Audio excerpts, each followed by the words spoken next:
අද කාලේ හැටියට මචං නියමටම ගැලපෙන බණ දේශනාවක් අපේ සෝමහාමුදුරුව ඒ දවස්වල කරලා තියෙනවා. අපි අහලා බලමු. අද සමාජයේ තියෙන දේවල් දිහා බලපම මේ උගත්තු කියනවා. දැන් උගත්තු හදනවානේ. මොකද්ද? සමලිංගික සේවනය සීලාචාර කරන්න හදනවා. පරදාර සේවනය, පරපුරුෂ සේවනය සීලාචාර කරන්න හදනවා. දරුවන්ට පාසලේ පෙම් කරන එක අනිවාර්ය විෂයක් කරන්නට ලෑස්ති වෙනවා. මොනවද මේ? තරම දැන් ටීවී එක දැම්මොත් බං තනිකරම යන්නේ ඔය මේ ඉස්කෝල සීන්නේ. ඉස්කෝල සීන්නේ ටීවී එක යන්නේ අපේ සෝමහාමුදුරුව ඒ දවස්වල ඉතින් මේ අපේ අනාගතය ගැන දැකලා තිනවා මචං.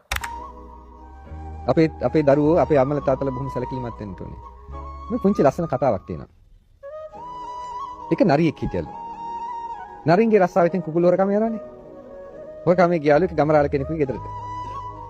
මේක සැරෙන් සැරේ කරනවා ගමරාලට බේරෙන්න බෑ. ගමරාල උගලක් ඇටෙවවලු.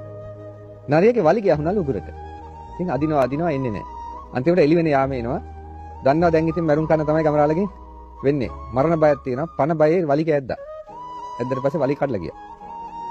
දැන් කරගන්න දෙයක් නැහැ. වලිග දාලා නරියා ගියා හිමින් කැලිය ඇතුළට.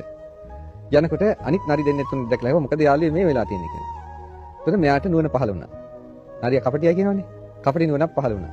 පහළ වෙච්චාම මේ නරියා ඉඳගෙන කියනවා බලන්නකෝ මෙච්චර කාලයක් මං දහ දුක් විඳ මේ වලිගෙ හින්දා.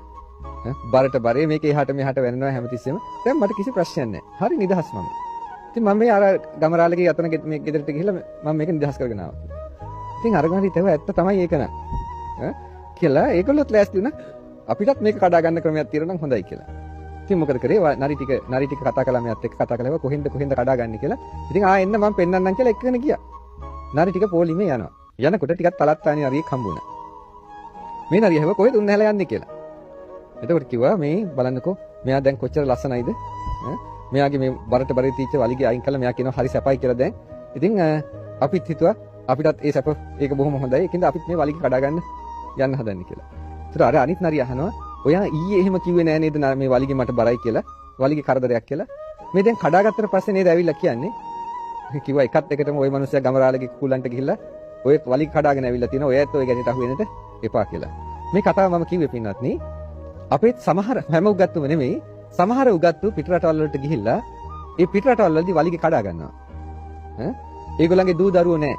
දූ දරුවෝ අනාචාරයේ යනවා. ඒගොල්ලන්ගේ පවුල් නැහැ. මොකක් ඔය පිටරට යන නැත්තම් ඒවා තියෙනවා. ඒගොල්ලන්ගේ ස්වාමිවරු එක පැත්තක, භාර්යාව එක පැත්තක දුස්චරිතයේ හැසිරෙන්නේ. ඒගොල්ලෝ උගත්තුනේ. මෙහි ආවට පස්සේ ඒගොල්ලන්ට මාධ්‍යවල තත්ත්වයක් තියෙනවා. ඒගොල්ලෝ ඉදිරිපත් වෙනවා. නමුත් මෙහාට ආවට පස්සේ ඒගොල්ලන්ගේ අනිත් නෑදෑයෝ හොඳට ඉන්නවා. ඒගොල්ලන්ට වෙනසීම ඇති වෙලා.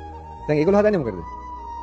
ඒක සීලාචාරයයි කියලා මේ ශිෂ්ට සම්මත සමාජයේ වනසන්නට හදනවා. වනසලා ඒව සාර ධර්ම කරන්න හදනවා. මෙහි සාර ධර්ම ටික වනසලා. ඔකයි කරන්න හදන්නේ. ඒ නිසා හිතන්නට ඔය එක එක්කෙනා කියන ඒවා නෙමෙයි හරියට බුදුරජාණන් වහන්සේගේ කුසල අකුසල දෙකට එන්න අනිත් අය කියනවා පැත්තකට දාන්න. බුදුහාමුදුරු දේශනා කළේ ඒකයි.